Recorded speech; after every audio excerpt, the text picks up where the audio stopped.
changed recently. I used to love working on my own. I always was like into working on my own at university, hated working with other people, just a really solo kind of person.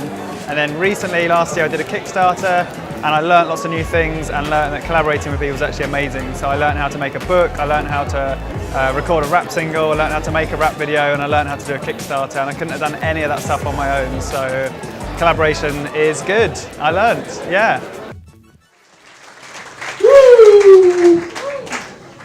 How are you all doing? You alright? Thanks for having me, Glug. Thanks, Lisa. Thanks, Adam. It's very nice to be here. Thanks for having me in Birmingham. So, rules to my talk. If you need to heckle, please feel free. That's fine. You can heckle at any point. That's not a problem. If you get bored, fuck off. If I rap, clap. I love it when people match objects perfectly. Isn't that great when that happens? Even the shoes. So,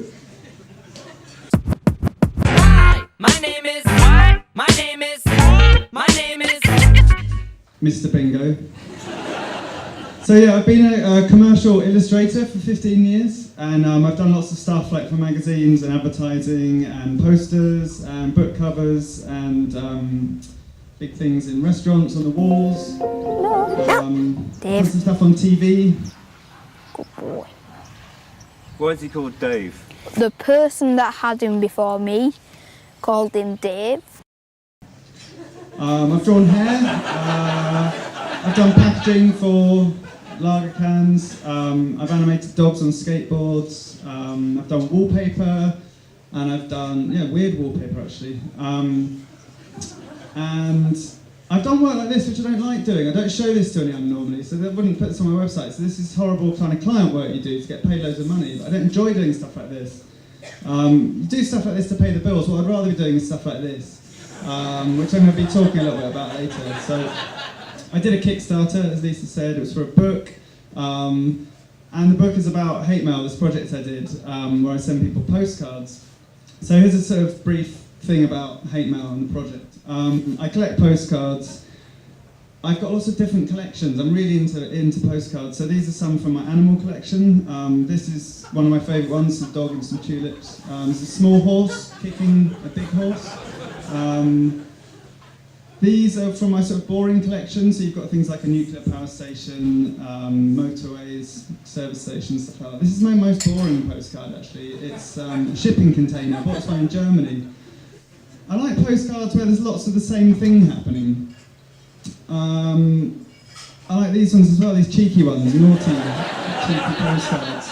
It's lenticular, got a few of these. I'm just a little person, one person in a sea of many little people who are not aware of me. I collect postcards with one person in. I've got about 84. So I was looking at all these postcards one night and I thought, I love postcards, but I want to send a postcard to someone. I never send them, I look at them, but I don't send them to people. So I went onto Twitter, I was a bit lonely and drunk in my studio late at night. I went onto Twitter and said this, I'll send an offensive postcard with a message on to the first person who replies to this. About 50 people replied in the first minute, loads of people wanted it, they wanted to be insulted, it was really weird. And so the winner was Jonathan Hopkins, this guy, and I sent this to him, fuck you Jonathan, fuck you and fuck your shit legs. I put this on the internet and people really enjoyed it, they found it funny, and lots of people all over the world then started asking me for hate mail. They started requesting this thing, saying we want offensive postcards. So because I'm an entrepreneur, I opened a business called Hate Mail on my website, and it's really simple. Basically I just started charging strangers for offensive postcards. There's really simple rules to it. There's no requests, you just get what you're given, you're not allowed to ask for anything.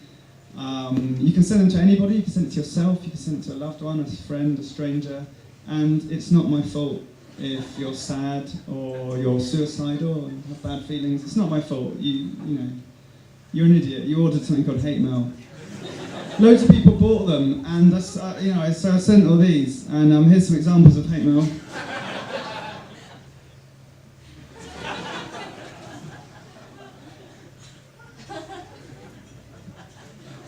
I really like art that kind of interacts with the public. I love Twitter and Instagram and social media. Like I spend quite a lot of my day just talking to people online. It's a bit sad really. But you know, this girl sent me, she's like an amateur model, and she sent me a tweet a few years ago, and she said, if Mr. Bingo did a portrait of me, it would make my year.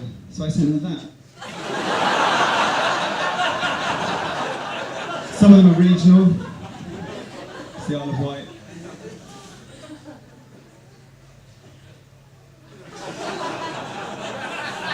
Sometimes couples order them. This is a problem actually. Who's drunk? Some of you are drunk, yeah. He is. He's clearly drunk. He stopped me when I walked past him earlier. He's talking about hairspray. But anyway, so the problem with drinking and having, I like to have ideas, and the problem with drinking and having ideas is drinking can be really good for ideas because you have one or two and it sort of increases your confidence, unlocks parts of your brain and makes you take risks. You know, you come up with ideas that you wouldn't have had if you were sober. But then the problem if you drink too much, and for me this is about 2 pints or something. So this is the sweet spot. This is where you can come up with a really, really good idea because you've had 2 pints. But then you can go past that and you can drink too much, become overconfident, and then you just think your ideas are really good and you kind of lose your kind of sense of what's bad and good. So just be careful about that. Stop, when you've drunk too much, just stop having ideas.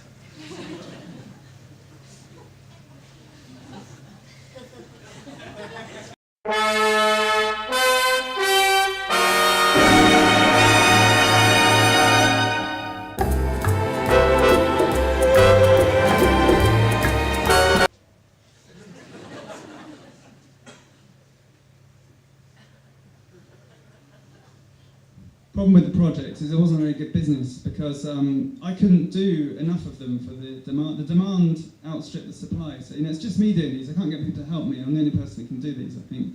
So I got too many, and I actually had to close it after 3 days. And since then, so this is in 2011. Since then, I've only ever opened it for a few minutes at a time, and it just sells really quickly. It's really funny. So I kind of announce it on social media and I kind of create a little bit of a buzz around it, and it's got this kind of weird cult following because it's this thing that people can't get, that when it is available people go really crazy for it. I love this comment that someone said, it's as stressful as getting tickets for Take That circa 1993.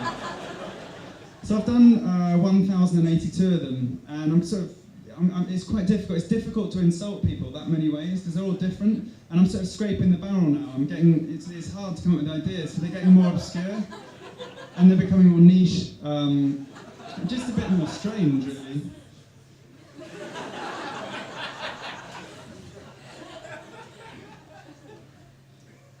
And I talk to people about it, and they say, why are you doing this? What's wrong with you? You're evil. You know, what's your problem? Why are you so horrible? Did you have a difficult childhood? And I'm not going to tell you about my childhood, but. And I say it's comedy. It's just a joke, you know. There's nothing wrong with me. I'm not evil. It's just a laugh. And then I sort of think to myself. I thought about it and I had a look at them and thought, maybe I am evil. Maybe I am actually bad.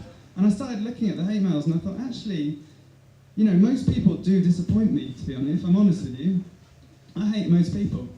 I fucking hate people that talk into their phone like that. You know, like that. Why do people do that?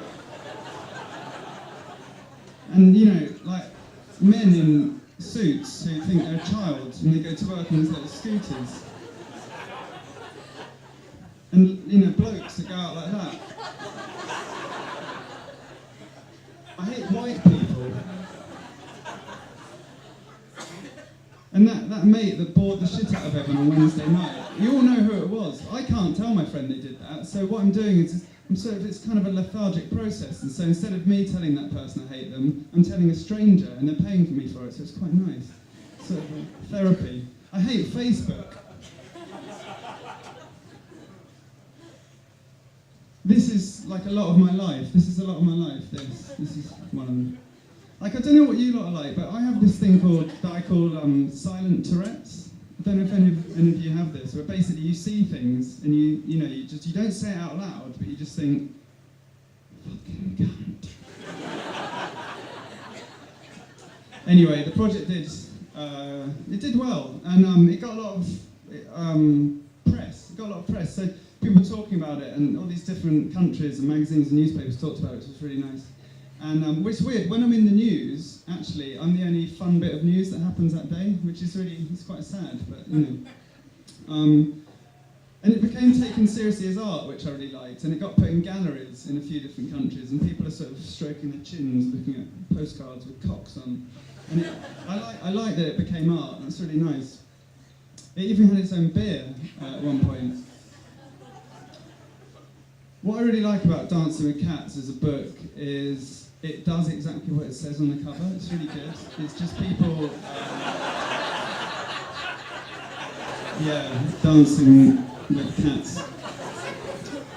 So back to the Kickstarter. Why did I do a Kickstarter? One of the reasons I did a Kickstarter is you can do whatever you want. It's really nice. So I did a book with Penguin a few years ago on a really similar thing, and it was okay. It was an okay experience. It was nice to get published by someone else, but you have to do a lot of things by their rules. You're working with a publisher. They kind of cut a lot of corners on costs and stuff like that, and materials and design, and I didn't get to make a lot of the decisions, and it didn't end up being kind of my thing. So what's really lovely about doing a Kickstarter is it's your baby and it's your project, and you can do whatever you like, which is amazing. A normal publisher wouldn't have made a book that looks like this because it's too expensive to make, and the numbers don't quite work out. But if you do it yourself and you kind of work it all out and you get enough funding, you can make something amazing. You don't have to invest your own money, which is pretty cool. So you're basically spending other people's money when you're doing a Kickstarter, which is great. It is also quite a nice thing, so that all those people that invested in the project kind of feel a part of it. And kind of have, there's also almost like an emotional investment, so you've made this big thing together. It's also just very fun, which we're going to see now. So with Kickstarter, you get this big rectangle here where you do a video, and you have to do a video if you do a Kickstarter. If you don't do a video, it's really difficult to kind of get people to believe in your thing. And the reason you do a video is to kind of sell your product and sell yourself, and it's like a little mini advert for this thing that you're selling. Now, a lot of Kickstarter videos look like this. You get this kind of person that's just set their laptop up, recording themselves in their bedroom, and they're like, hey, look at this awesome project I did, all back it. And that can work. And this is one I really liked, actually. I was just looking at Kickstarter videos, and this is a Kickstarter video for a similar thing I did for publishing for a book. Laurie Daly, AC/DC, Guns N' Roses, Joe Lydon. What have they all got in common? They're all going to be in my new book, 52, and they all played here at Wembley Stadium.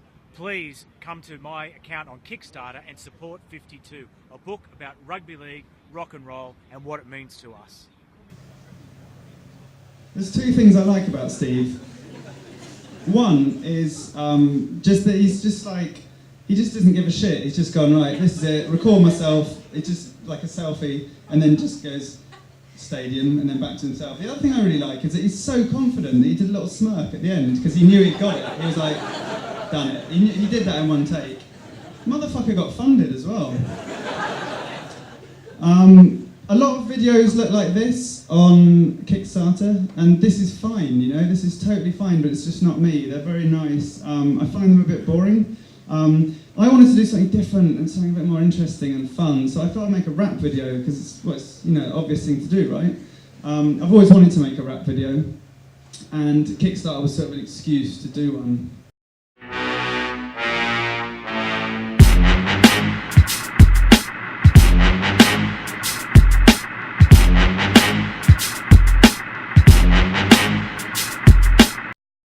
How to make a rap video. First of all, you got to make a rap. Okay, you can't just make a rap video unless you got to make a rap first. So that's quite difficult. I've studied rap for about 37 years, so I know quite a lot about it. There's a lot of different styles of rap. For example, and I'm on the stage. I've made a book and you can turn the page. Is like one style of rap, but it's a bit 1981. I want my rap to be a bit more kind of up to date. I want my flow to be more complex. You can think about flow and pace as well, and like speed, You can do things like slowly, or you can do them fast. For example, I can rap slowly, like a blind man on a pony. Or I can rap double speed, no time for tumbleweed. These motherfuckers, they drop like Apollo Creed. So, there's lots of different ways of rapping. You got to find the perfect beat. It's important to find the perfect beat if you're going to do a rap. And I spent ages looking, and I found this one which I really liked, and I was like, yeah, I really like the flow. It's really good. It's really good. I'm not rapping at the moment, by the way. I'm just talking. It's the difference. So I really like this, and I wanted to use this. So I actually managed to find the guy that produced it. So this is like a not very well-known group in America called the Underachievers that did this track. It's called Gold Soul Theory. Woo! Yeah. Cheers. And so yeah, I found this bloke, and he's called Eli Sostra, and he's the producer of the track. And I emailed him. I found his email. That's what I love about the internet. Everything's just there. And I said, hi. I tried to make myself sound really humble. I was like, hello, I'm a UK artist doing a Kickstarter. Do you think any chance I could like borrow the instrumental version of that track for the backing video of my Kickstarter, video? I didn't tell him I was making a fucking single. And he was like, yeah, sure fam, and some other urban stuff. And he emailed me the track and just said, you can have it, it's amazing. So he sent me the track, I got the track cleared. I had to think about what my rap's going to be about, it's quite complicated. So I wanted to do this like perfect kind of 3-minute pop song, and I wanted to get all this stuff in, like, who am I? It needs to be about post and royal mail, because that's hate mail stuff. It needs to be about what hate mail is, the kind of story and history of it, explain it to new people that have never heard of it before. Then it needs to be about the Kickstarter, what's the thing we're flogging, it's a book, what we're making, and the quality and the finish and the production of it.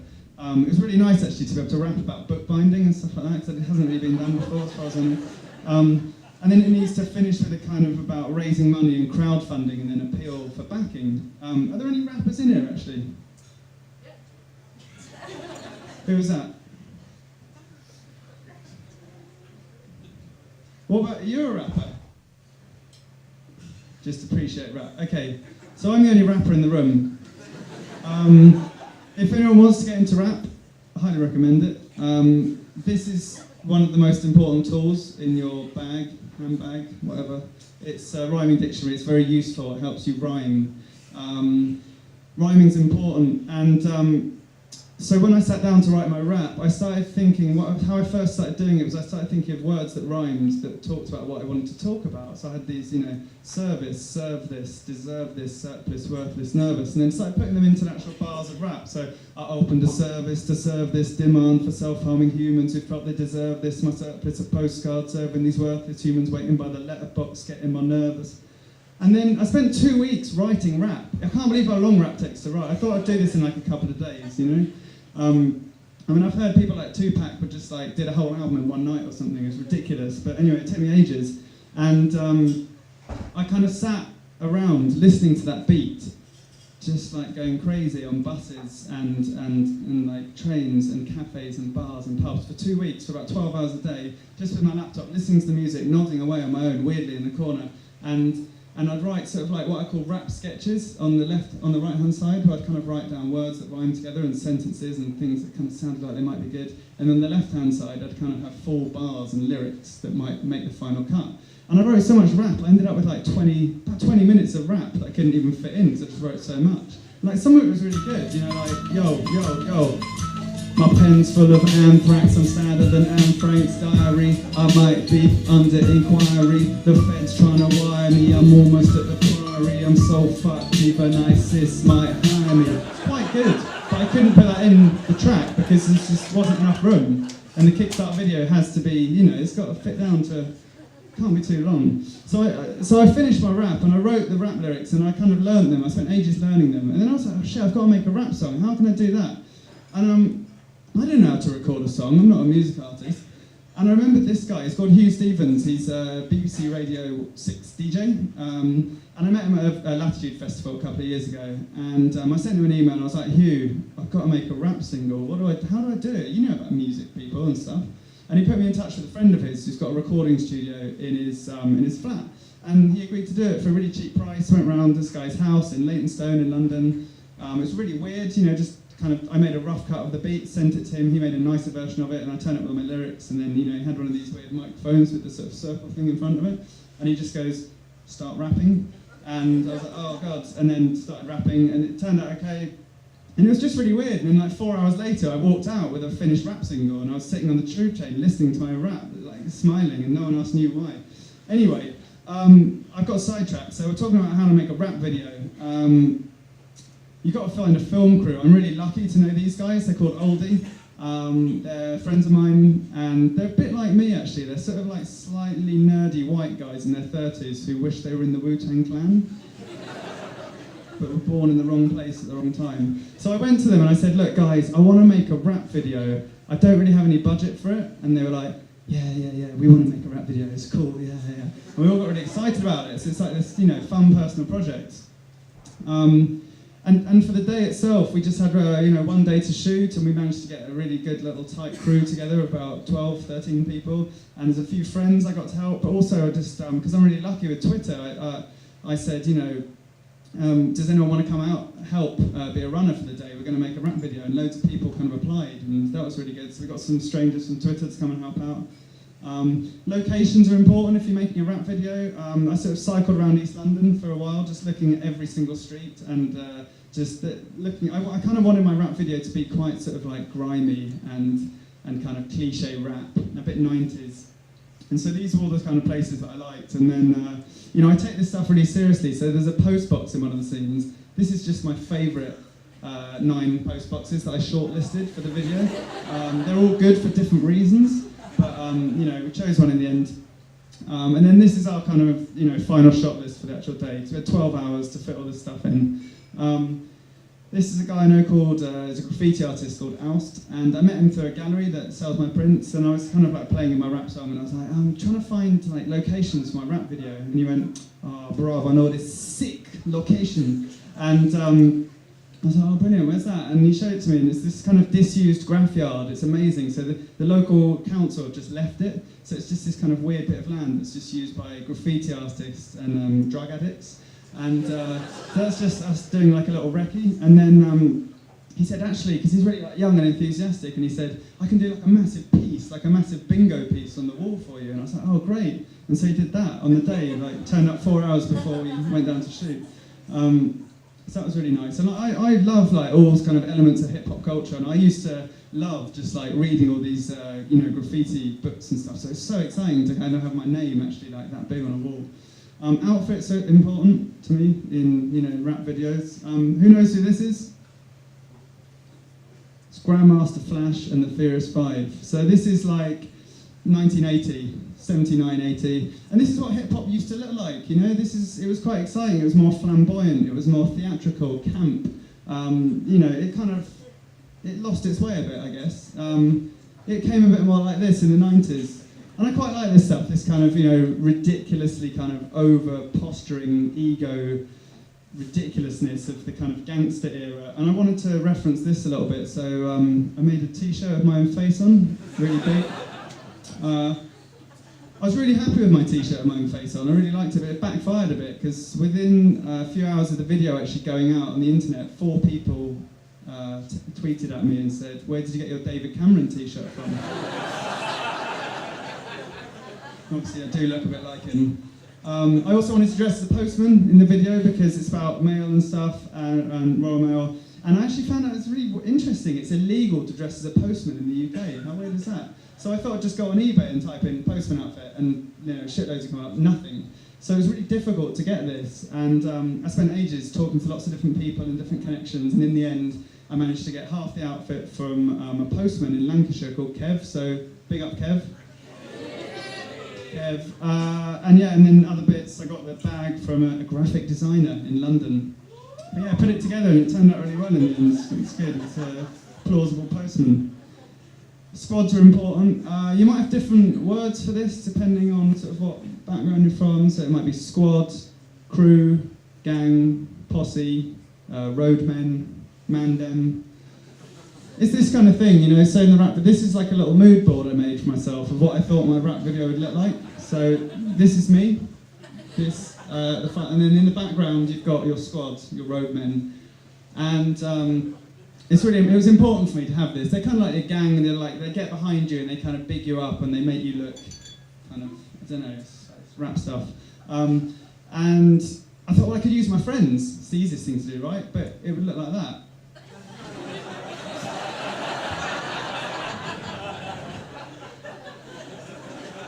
So I knew I couldn't use my friends, so I had to find some other people. I had to find some genuinely like the right look, authentic looking urban people.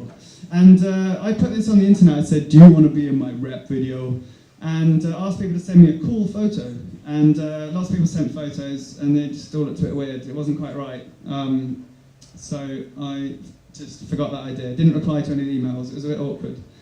Next thing I did was I went to Stratford Westfield Shopping Centre, which is near my house. And this place is perfect for these kind of people. Basically, this place every Saturday is full of them. Basically, kids walking around, just like in like tracksuits and stuff. And I was like, those are the people I want. I want to find those kids. And what I did is I went there and I pretended to be a streetcaster. And I had a clipboard and I went down and I thought, right, you can do this. And I saw this group of teenage girls who were perfect. It's like a big crew of them. And I went up to them in the shopping centre, busy shopping centre. And I said, all right, girls, I'm street casting for a rap video. And they went, who's the rapper? And I went, it's an up-and-coming artist. And then they said, what channels is it going to be on? And straight away I was kind of like fluffing my words. I was too old, I didn't know what was going on. They were talking about different kind of like urban channels on YouTube, like things like SBTV and stuff like that. And I was like, oh yeah, YouTube. And I was kind of looking at the ground, and they could tell I was well out of my depth at this point. And then one of them just went, are you a paedophile? And I was like, no, I'm not a paedophile. And so there was all these people walking around the shopping centre. There's me and these teenage girls. And I was going, stop saying I'm a paedophile. I'm not a paedophile. And then they was like, we've got to go now. And they walked off. And I was really kind of crestfallen. I went for a drink on my own and just thought, where am I going to find these people? And it was really sad. I spent the rest of the day, that whole afternoon, just following children around in a shopping centre with a clipboard going, oh my God, those boys would be so perfect.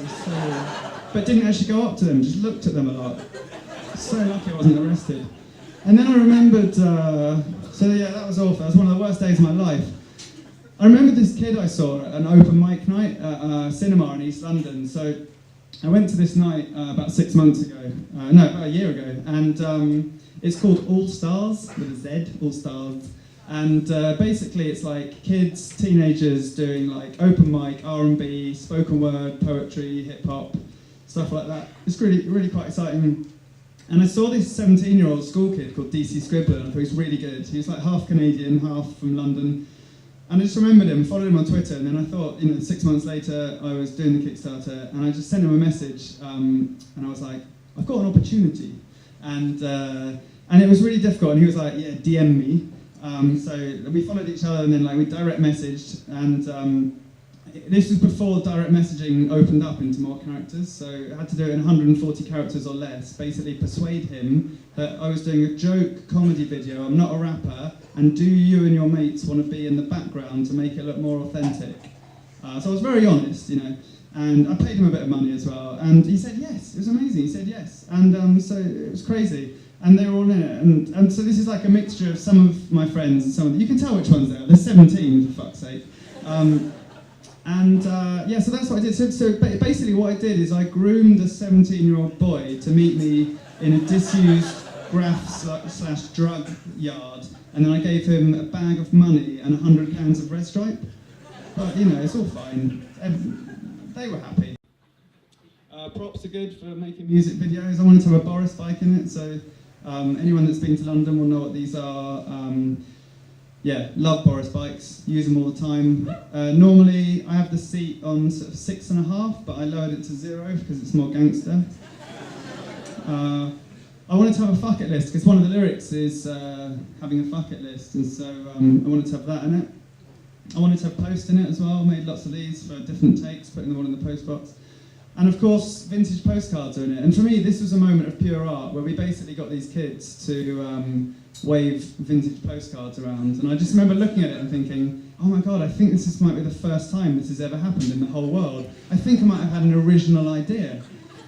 It's amazing. We shot it in one day, did it in about 13 hours. Super hectic shoot. I've never done a shoot before, so I don't really know how it works. But guys are really professional. This guy's a focus puller, which he's like Rain Man. He looks at the camera and then auto-focuses it, judges your distance and twiddles this little thing. It's amazing. And so we did lots of kind of like marking the ground and walking bits out and doing it over again and kind of practicing lots of different takes. Had all the lyrics down in different sheets, and we had certain lyrics we wanted to do in certain locations because they just fitted perfectly, and then other ones we just did lots and lots of times over. So basically, when you're making a music video, you really need to kind of do each lyric at least like 4 or 5 takes, so you have at least one good one of every one.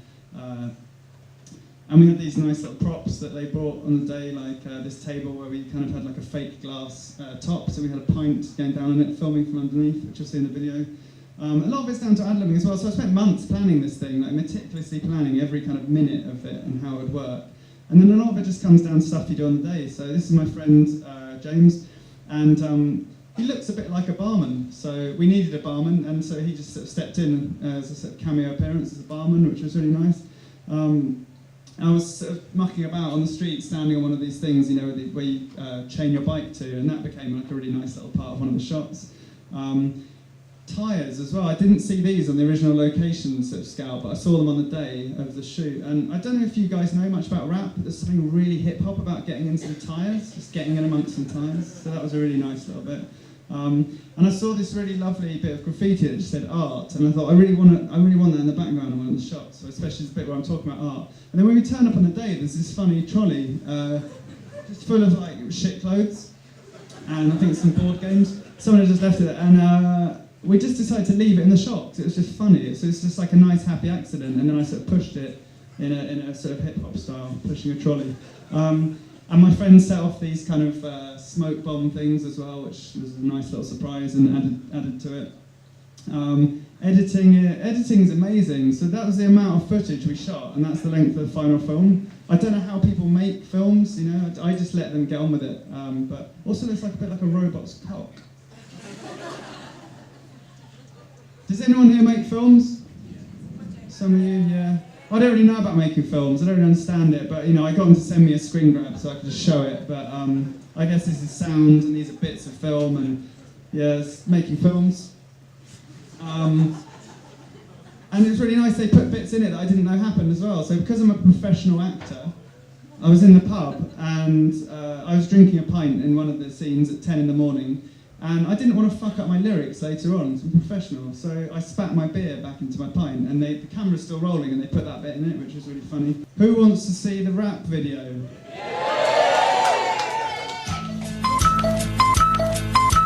Yo, I'm the illustrator known as Mr. Bingo. The thing though is I'm just trying to give an intro to kickstart my Kickstarter with a bit of info, so you can sit back in your fucking chair and watch this thing grow. Before I try and explain the hate mail process, first we need to focus on what the fuck post is. Before the internet, communication was more intimate. You wrote a letter, got an envelope and put it into it. Then, as if some act of magic like a unicorn, you put it in a red box and a man in a uniform takes it, puts it in his bag and delivers it. Now pay attention to this section if you still give a shit. Late at night alone and in a mischievous mood, I had an epiphany to send a stranger something rude. I made an offer to abuse via the postal system, and soon enough they were queuing up for me to diss them. Yeah, what? I opened a service to serve this demand for self-harming humans who felt they deserved this. My surplus of postcards serving these worthless humans waiting by the letterbox, getting more nervous. Imagine the postman's face when he saw that, an outdated format with a message reading "you're fat," or accusing you of a sexual relationship with your cat. The poor twat shakes his head and drops it on the doormat. I guess there's an element of sadomasochist. The words leap off the page and punch you like a massive fist. And it amuses, confuses, bemuses, yet people choose to do this, causing metaphorical bruises. Yet I'm not responsible for any bad feelings and dealing with the grief from the shit that they're receiving. It's possible I'm actually addicted to hate mail. Even if I lost my eyes, I'd probably send some hate braille.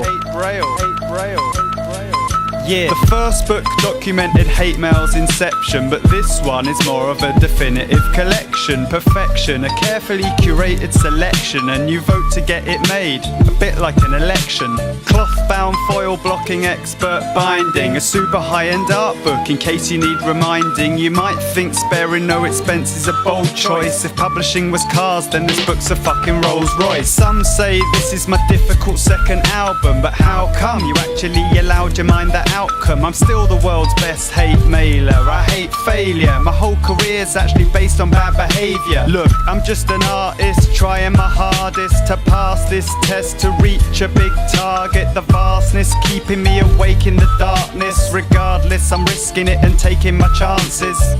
Yeah.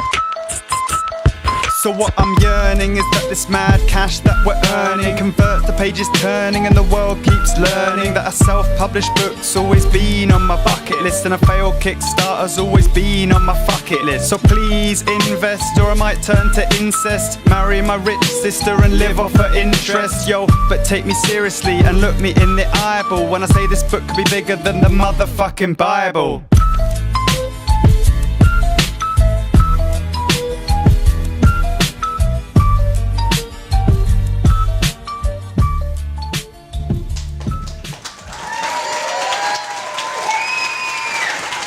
Cheers. You know what? Do any of you do talk? Does anyone here do talks? Anyone else do talks? It's really nice if you do a talk to show a video, because you just get to sit down and have a little break. It's amazing. You stop fucking talking for a bit. Anyway, I look at a lot of photos of children holding cats. There's a lot of them on the internet, on stock photography. You know, when you're looking at stock photography, there's so many of these pictures. There's hundreds of thousands of photos of children holding cats on the internet. What I don't understand is, why do these pictures exist? Because the cat's always sad and the child's always happy. Every single time. It's the same story. It's just a waste. It's a waste of time. Total waste of time. He doesn't love her. So one of the nice things about doing a Kickstarter, apart from doing a video, I wanted to do really good rewards. So when you do a Kickstarter, you do rewards, and you have this big column going down the right-hand side of the site, and it's basically what you're going to give people for how much money they pledge, and you give different things. And a lot of people that have done publishing projects have just kind of done, you can get 1 book, 2 books, or 3 books, or 4 books, or 5 books. And I wanted to do really weird stuff. So the first 2 rewards on my thing were books. One was like a unsigned and one was signed, and then the other 19 were all just really weird stuff. And it was kind of to test the public, to see if they would buy really fucked up things. So one of them was called Get Told to Fuck Off on the Internet. 307 people bought this, which was really good, and I just told 307 people to fuck off on the internet via Twitter. Troll Package was another one that was really interesting. This one got a lot of interest in the press, actually, because obviously trolling's horrible. Some of you might have been trolled. It's a vile thing. It's bullying. But I managed to get people to pay me to troll them, which is really interesting. So I trolled lots of people for a week each, and this is an example. So just sometimes just replying to stuff. So this is his logo. He's branded himself. This guy, he's a graphic designer from Manchester, and I rebranded it and sent it to him. I'm just sending him stuff like this every day. Just little things, grinding him down. Dirty Queen was another one that I did, which was weird, where basically offered a one-off pornographic drawing of on an envelope of Queen Elizabeth II, incorporating the postage stamp as her head. Does that make sense? So I did this a couple of years ago. I'm also interested in just what can go through the post, what's legal and what's acceptable. And royal stuff's weird, but so I did this and it did get through the post, so I thought, it does work. So I started, did a lot of these as Kickstarter rewards. And they get ruder as they go on, actually, so some of these are a bit risque, and then they get more kind of dirty,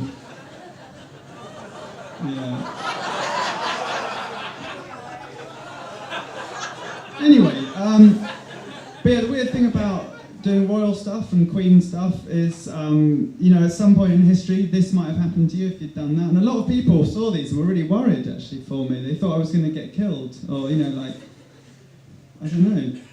So I looked into it, and I looked at this high treason on Wikipedia, and So these are all the things that you can do that basically are, you know, kind of, it's the crime of disloyalty to the crown. And I wasn't helping enemies, I wasn't forging stuff, I wasn't murdering, I wasn't starting a war. The only thing that I was possibly doing that I could be done for is to treat something that's sacred with irreverence or disrespect. So if I do get hung or whatever, or put in prison for the rest of my life, it's because of that one, but hopefully I'll get away with it. Getting shit-faced on a train was an interesting one. So I quite like drinking on trains, and it's quite nice to just offer something on the internet that you like doing and see if other people want to do it with you. And they did. And so with all these rewards, they all sold out, apart from one, which we'll get to at the end. But so there was 20 of these available, and 20 people bought it. And I did a few different journeys to King's Lynn, Norwich, Bournemouth, all first class, all food and drink provided. And it was really fun, just met up with strangers. So I'd just meet them at a London station, 5 people for each trip. And it was a really interesting social experiment, because what would happen is these 5 people would meet me at the station. None of them knew each other.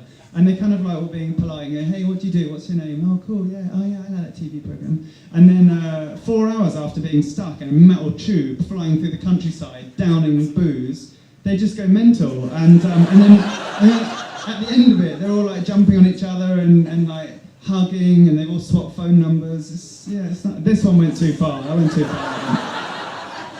I'm really proud though that I actually own the hashtag getting shit-faced on a train on all social media. So if you look this up on Twitter or Instagram, it's all me, which is nice.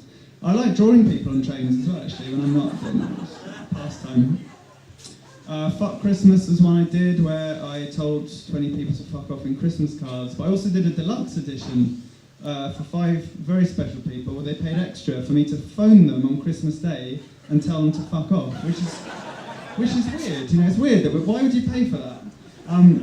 And when you do a Kickstarter, you have to send them a survey which they have to fill in, and so you have different categories for each one, and you have to ask them all the information you need. So for this one, I was kind of saying, you know, where do you live in the world on Christmas Day? What time zone are we in? Can I have your landline number, your mobile? And then any other information. And he was like, I'm a single 33-year-old guy with a fat gut and receding hairline. I live alone with 2 fucking cats and haven't had a girlfriend in 8 years. Don't hold back, let me have it. So it's like, this is, you know, this is my customers. My customers are really fucked up. Meet Me for a Pint in 5 years' time was one of my favourites, because it's just so weird. Like, this is pure art. A lot of this is art. It's all art. But, you know, so 5 people paid £200 to meet me in 5 years' time. What a brilliant idea. Annoyingly though, it means the project's never finished. It's just hanging over me all the time. So people go, how's that Kickstarter going? It'll be finished in 5 years. But I'm looking forward to doing that. And what we're going to do is just meet up and reflect on, you know, on the last 5 years. See how everyone's doing. So yeah, that's the only thing I've got in my diary, actually, for the rest of my life. It's really sad. This is the only one that didn't sell, Be My Friend. It was £5,000. I kind of did want this one to sell because it would have made such a great story, but I'm also quite glad it didn't sell, because I would have a friend that I didn't want for, there's at least another 9 months on the contract, so, you know, but it was interesting to put this one up there. It did okay, the Kickstarter, it did okay. You know, I'm good at this stuff, I'm quite good at marketing and stuff, and, you know, I sometimes think maybe I shouldn't be an illustrator or an artist, maybe I should just work in fucking advertising. But I don't want to use my creativity to sell shit to people. So I'm not going to do that ever, and I'm just going to carry on doing art. It's much more fun. What have I learned from all of this? I've learned that working with people is really good. Collaborating with people is amazing. So I kind of spent most of my life just doing stuff on my own. I'm quite a loner. And you know, at university, when they kind of make you do collaborative projects and like, get involved with other people and do this, I was like, no, I don't. I just want to do my own stuff. And I did that for 15 years. And then when I did the Kickstarter, I was suddenly forced to have to do stuff with other people.